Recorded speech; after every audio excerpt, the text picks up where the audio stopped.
Hello everybody, this is Blake, and I'm going to be doing revisits of all my different video game collections. I haven't done a video game collection video in a long time, so I think it's about time that I do some updated versions of all my collections. And today we're going to start out with my NES collection, so let's just get started.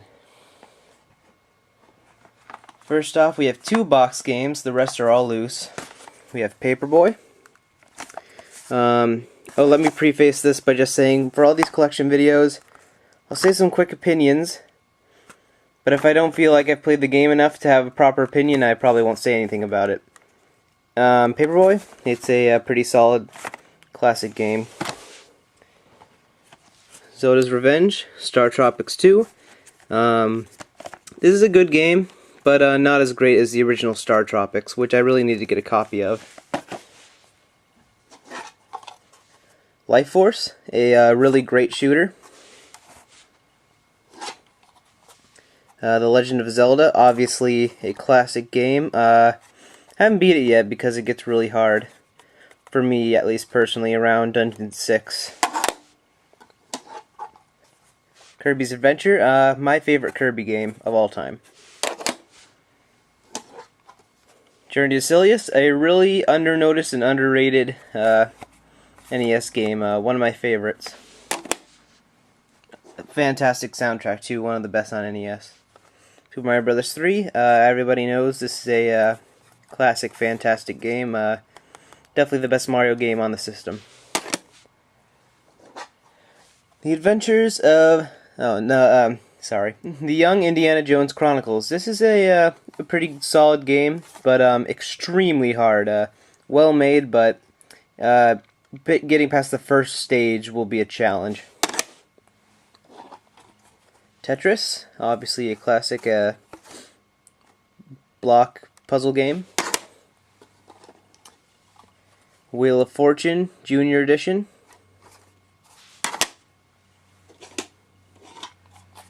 Teenage Mutant Ninja Turtles. This is a solid game, but it has flaws. It's actually very flawed. It's not as good as the later 2, 3, and 4 Turtles games, but it's fine.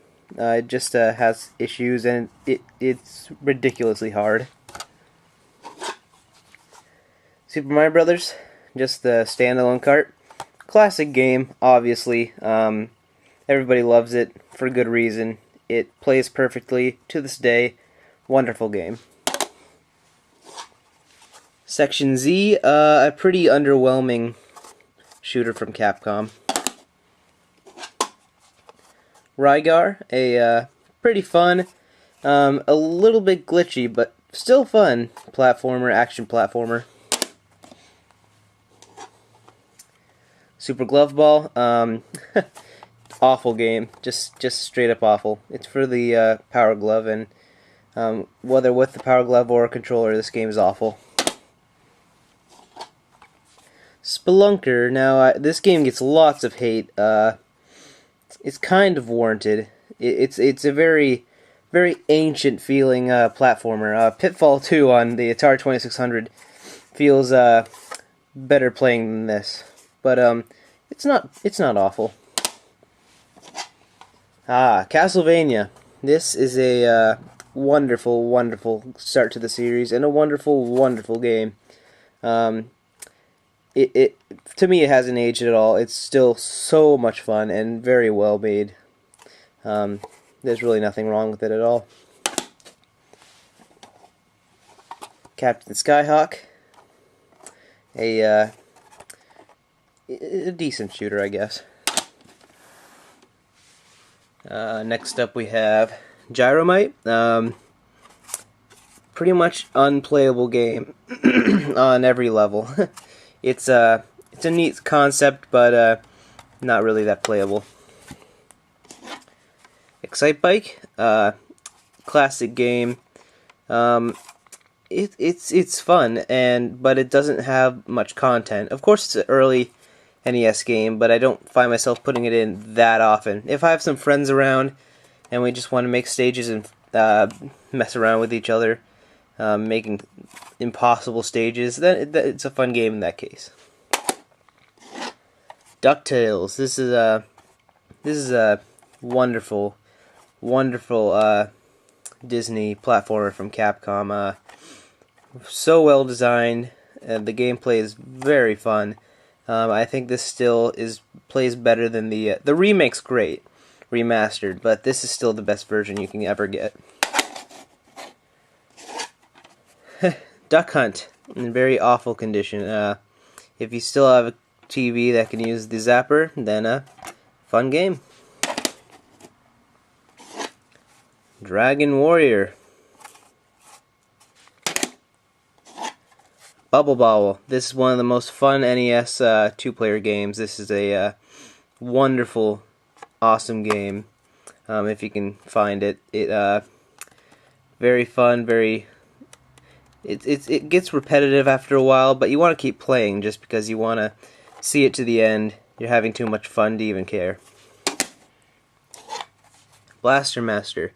Lots of people love this game, and I can see why. It is a very fun, kinda, sorta Metroidvania action game. It goes from a side-scrolling in a tank and overhead view with your character. Very well-made game. A great start for Sunsoft.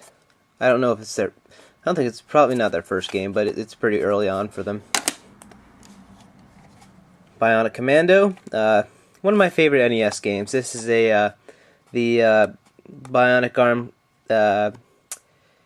mechanic just works perfectly for the time. It really is so much fun, and yeah, it's just a wonderfully made game. Bible Adventures, terrible game. Yeah, just watch the AVGN's video on this. It's awful. Battletoads, awesome game. This has wonderful animation, gameplay, everything, but way too hard for its own good. It's so hard to the point that it's kind of a flaw. It's so impossible. I'm sure there are a few that can go through it no problem, but they're the rare and the few. But regardless, very fun, but frustrating. Batman the video game, great game based on a great movie. It's just a awesome side-scrolling platformer for the time. From our friends at Sunsoft again, they did a really good job at these games back in the day. The Adventures of Lolo, I haven't really played this enough to really give an opinion on it. It's a puzzle game, though. Crystallis. Top Gun, the second mission.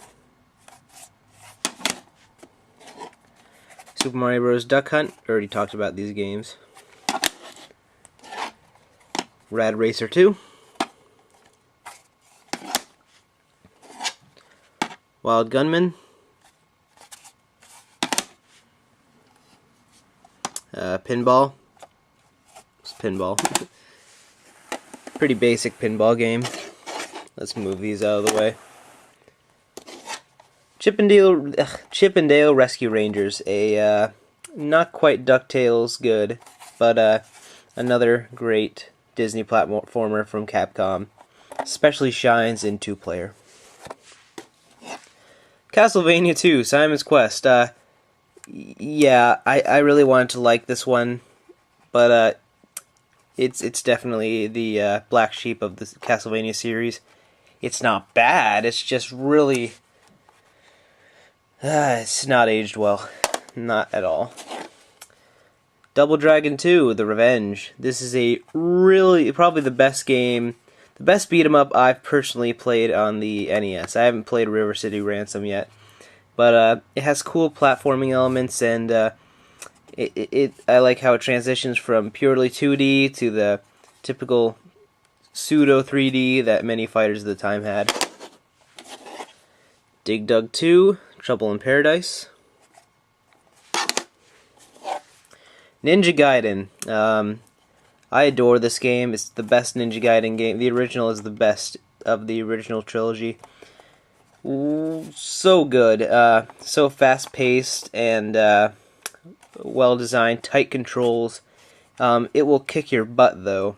I have a decent amount of experience with this game, so I can go through it decently easy. Besides the last boss, I can get up to the last boss, but then I can't beat it. I've never beaten the last boss, but up to there, I'm pretty good at this game. Awesome game. Metroid. This game is a classic. It's obviously been beat by Super Metroid and such games like that, but still very, very interesting, and as long as you have a map with you, it's a good game. Mega Man 6. This is the only Mega Man I actually have a card of, which is funny because it's the final Mega Man release for the NES, and it's underrated. I honestly like this game. It's my third favorite on the system, under 2 and 3. I think it's way better than 4 and 5. Wonderful music, really great graphics. It really pushed the system for being such a late game, and just awesome. Also, the jet power-ups with the jet Mega Man and the strong Mega Man. It's just really cool. Snake Rattle and Roll, a really interesting game from Rare. I like it a lot. A lot of people don't like the isometric view, which I admit can get confusing, but it's just so unique and fun, I can't resist its charms. Stealth ATF. RBI Baseball. 1943, The Battle of Midway. This is one of my favorite arcade games, and this is a very faithful port. Would still rather play the arcade version, but there's absolutely nothing wrong with this version. It's very playable and very fun. Dirty Harry, one of the most confusing and awful NES games you could possibly get. Contra, oh Contra. The original Contra is still my favorite Contra in the series. Just so perfectly designed for 2-player and 1-player. Just a wonderful ride. And I've beaten it without using a continue on 3 lives mode, so that's quite the accomplishment, I think. Commando, a glitchy but fun over-the-head shooter from Capcom. Mario Brothers, it's Mario Brothers, the original. I should move these. Little Nemo the Dream Master, interesting platformer, well designed. Flawed though, there's some things about it that aren't so fun. Super Dodgeball. Shatterhand, one of my favorite NES games of all time. The music, the gameplay is so unique. It really honestly feels like a really high quality SNES game over an NES game. I definitely recommend this really highly. Stinger, a very strange shooter from Konami, but very interesting. Arkanoid, classic breakout kind of game. Good game. Donkey Kong Classics, just Donkey Kong and Donkey Kong Jr. They're kind of GIMP ports though. The Guardian Legend, this is a very interesting over-the-top shooter slash shoot 'em up. It suffers a bit from repetitiveness, but definitely a very interesting and worthy game to get. I think it's a great game. And finally, Dr. Mario. Really fun puzzle game. I prefer Tetris, but it's a good game. So here you have it, my NES collection. Thank you for watching.